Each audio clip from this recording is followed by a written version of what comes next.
Hello प्यारे बच्चों, good morning. कैसे हैं आप सब? टॉप ऑफ द वर्ल्ड यानी बहुत खुश, सभी बच्चे खुश हैं, स्वस्थ हैं। यस। तो बेटा ये देखिए, ये है आज की हमारी वर्कशीट नंबर कार्यपत्रक 21। तो सभी बच्चे वर्कशीट शुरू करने से पहले चैनल को सब्सक्राइब कर लीजिए, बेल आइकन को दबाना ना भूलें ताकि आगे आने वाली वीडियो की नोटिफिकेशन आपको तुरंत मिल जाए। तो बेटा ये देखो, ये आज की हमारी वर्कशीट है। तो आपको पता ही है हमें पहले क्या करना है। सबसे पहले विद्यार्थी का नाम, बच्चे अपना नाम लिखेंगे, यहाँ लिखेंगे कक्षा अध्यापक का नाम। ये हमारी कार्यपत्रक 21 यानी वर्कशीट नंबर 21। क्या डेट है? 11 दिसंबर 2020। ये हमारा विषय है विज्ञान। ये कक्षा 8 के बच्चों के लिए वर्कशीट है। यहाँ सभी बच्चे अपना सेक्शन लिख लेंगे, ए, बी या सी, जो भी आपका सेक्शन हो। और आज का हमारा टॉपिक है तो ये है आज का हमारा टॉपिक, मानव में पाचन। तो मानव में पाचन, विभिन्न अंग देख सकते हो आप। ये मानव का आपको एक चित्र दिखाई दे रहा होगा कि कौन से अंग का क्या कार्य है, ये आपको बताना है। देखो यहाँ पर दिख रहा होगा आपको मानव में पाचन। सबसे पहले क्या है? मुख एवं मुख गुहिका। तो यहाँ पर आप चित्र के द्वारा देख सकते हैं। ठीक है, तो ये क्या है? मुख एवं मुख गुहिका। इसका कार्य देखो, भोजन का ग्रहण मुख द्वारा होता है। आहार को शरीर के अंदर लेने की क्रिया अंतर्ग्रहण कहलाती है। यानी जो हम भोजन को शरीर के अंदर लेते हैं उसकी क्रिया को क्या कहते हैं? अंतर्ग्रहण कहते हैं। और यहाँ पर देखो, यहाँ पर आपको जो एक नली, ये वाली नली दिखाई दे रही है, ये वाला पार्ट, ये क्या है? ये है भोजन नली यानी ग्रसिका। निगला हुआ भोजन ग्रास नली यानी ग्रसिका में जाता है। ग्रसिका की भित्ति के संकुचन से भोजन नीचे की ओर सरकता है। फिर देखो यहाँ पर ये है जीभ, ये आपकी जीभ है। यकृत शरीर की सबसे बड़ी ग्रंथि है। यह पित्त रस स्रावित करती है जो एक थैली में संग्रहित होता रहता है, इसे पित्ताशय कहते हैं। पित्त रस वसा के पाचन में महत्वपूर्ण भूमिका निभाता है। तो यकृत कहाँ है? आप यहाँ पर देख सकते हैं, ये वाला जो पार्ट है आपका, ये यकृत है। और ये सबसे बड़ी ग्रंथि होती है यकृत, शरीर की सबसे बड़ी ग्रंथि। कौन सा यकृत? ये देख सकते हैं आप। ठीक है, तो यह पित्तरस स्रावित करती है जो एक थैली में संग्रहित होता रहता है। फिर नेक्स्ट है देखो पित्ताशय। पित्ताशय ये देख सकते हैं आप, ये वाला पार्ट। पित्ताशय क्या होता है देखते हैं। फिर देखो यहाँ पर ये है अग्नाशय, और ये वाला पार्ट जो है अमाशय है, अमाशय। तो अग्नाशय एक बड़ी ग्रंथि है जो अमाशय के ठीक नीचे स्थित होती है। अग्नाशय रस कार्बोहाइड्रेट्स एवं प्रोटीन पर क्रिया करता है तथा इनको उनके सरल रूप में परिवर्तित कर देता है। कार्बोहाइड्रेट्स जो सरल शर्करा जैसे कि ग्लूकोज, वसा अम्ल एवं ग्लिसरॉल, प्रोटीन, अमीनो अम्ल। फिर नेक्स्ट देखो, नेक्स्ट क्या है? नीचे है देखो यहाँ पर, ये वाला जो पार्ट है ये है क्षुद्रांत्र। अत्यधिक कुंडलित, लगभग 7.5 मीटर लंबी होती है ये। और यह यकृत एवं अग्नाशय से स्राव प्राप्त करती है। इसकी भित्ति से भी कुछ रस स्रावित होते रहते हैं। फिर नेक्स्ट देखो यहाँ पर, ये वाला पार्ट, ये है अमाशय।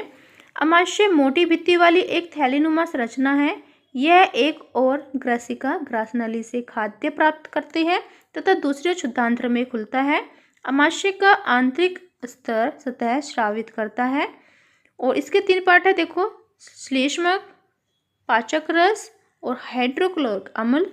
अमाशय के आंतरिक स्तर को सुरक्षा प्रदान करता है। और प्रोटीन को, जो पाचक रस है, प्रोटीन को सरल पदार्थों में विघटित कर देता है। और जो हाइड्रोक्लोरिक अम्ल है, वो अम्ल अनेक ऐसे जीवाणुओं को नष्ट करता है जो भोजन के साथ वहाँ तक पहुँच जाते हैं। साथ ही यह माध्यम को अम्लीय बनाता है जिससे पाचक रसों की क्रिया करने में सहायता मिलती है। ठीक है, और जो ये वाला पार्ट है, ये कौन सा पार्ट है? ये है बृहदांत्र। क्षुद्रांत्र की अपेक्षा ये चौड़ी होती है, लगभग 1.5 मीटर लंबी। और इसका कार्य है जल एवं कुछ लवणों का अवशोषण करना। बचा हुआ अपचित पदार्थ मलाशय में चला जाता है तथा अर्धठोस मल के रूप में रहता है। फिर देखो, समय समय पर गुदा द्वारा यह मल बाहर निकाल दिया जाता है, इसे निष्कासन भी कहते हैं, निष्कासन कहते हैं। ठीक है, फिर नेक्स्ट देखो, नेक्स्ट क्या है? ये वाला पार्ट हमने पढ़ा है। क्षुद्रांत्र क्या होता है? अत्यधिक कुंडलित, लगभग 7.5 मीटर लंबी होती है। ये यकृत एवं अग्नाशय से स्राव प्राप्त करती हैं। इसकी भित्ति से कुछ भी रस स्रावित होते रहते हैं। और पचा हुआ भोजन अवशोषित होकर क्षुद्रांत्र की भित्ति में रुधिर वाहिका में चला जाता है। इस प्रकरण को अवशोषण कहते हैं। क्षुद्रांत्र की आंतरिक भित्ति पर अंगुली के समान ऊपरी हुई संरचनाएं होती हैं जिन्हें दीर्घरोम अथवा रसांकुर कहते हैं। दीर्घरोम पचे हुए भोजन के अवशोषण हेतु क्षेत्र बढ़ा देते हैं और भोजन का वह भाग जिसका पाचन या अवशोषण नहीं होता वह वृत्रांत्र में भेज दिया जाता है। ठीक है, तो ये हमने सभी पढ़ लिए हैं, सभी पॉइंट पढ़ लिए हैं। फिर देखते हैं आज के हमारे प्रश्न क्या है। तो यहाँ पर देखो आज का प्रश्न क्या है। प्रश्न नंबर 1, यकृत का क्या कार्य है। तो यकृत का कार्य अभी हमने पढ़ा था, यहाँ पर देख सकते हैं आप। यकृत शरीर की सबसे बड़ी ग्रंथि है। यह पित्तरस स्रावित करती है जो एक थैलीनुमा में संग्रहित होता रहता है। इसे पित्ताशय कहते हैं। पित्तरस वसा के पाचन में महत्वपूर्ण भूमिका निभाता है। तो ये हमारा प्रश्न नंबर 1 का आंसर हो जाएगा। ठीक है, यहाँ से लिख लीजिए। फिर नेक्स्ट देखो, नेक्स्ट प्रश्न क्या है हमारा। नेक्स्ट प्रश्न है हमारा, पाचन तंत्र के कौन से भाग द्वारा ये क्रियाएं संपादित होती है। जीवाणु नष्ट करना और बी है भोजन का संपूर्ण पाचन। तो जो जीवाणु नष्ट करना है वो किस में होता है, वो होता है अमाशय में। अभी हमने पढ़ा है अमाशय। ठीक है, और जो भोजन का संपूर्ण पाचन है वो किस में है, वो होता है क्षुद्रांत्र।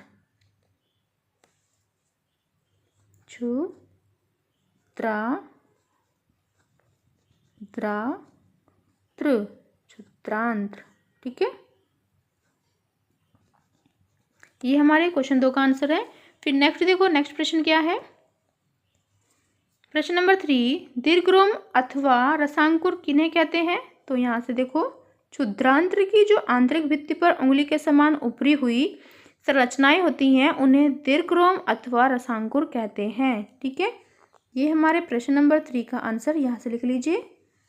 फिर नेक्स्ट प्रश्न देखो, प्रश्न नंबर 4, मानव पाचन तंत्र का एक स्वच्छ नामांकित चित्र बनाइए। तो देखो यहाँ पर आपको चित्र बनाया हुआ दिखाई दे रहा है ना, ये यहाँ से लेकर ये वाला पार्ट जो है ये सारा ये मानव का ही चित्र है। तो यहाँ से आप बना सकते हैं, कितने अच्छे से दिया गया है। फिर नेक्स्ट देखते हैं, नेक्स्ट क्या है। कोविड के संदर्भ में उचित व्यवहार संबंधी संदेश। तो कोरोना से बचने के लिए आपको क्या करना है, आपको अपने हाथों को नियमित रूप से पानी से धोना है। तो बेटा ये थी आज की हमारी वर्कशीट, सभी बच्चे इसका रिप्लाई करेंगे। तो मिलते हैं कल नई वर्कशीट के साथ। आपका दिन शुभ हो। Have a nice day. Bye bye बेटा। वीडियो को लाइक कीजिए और सभी दोस्तों के साथ शेयर कीजिए। Thank you.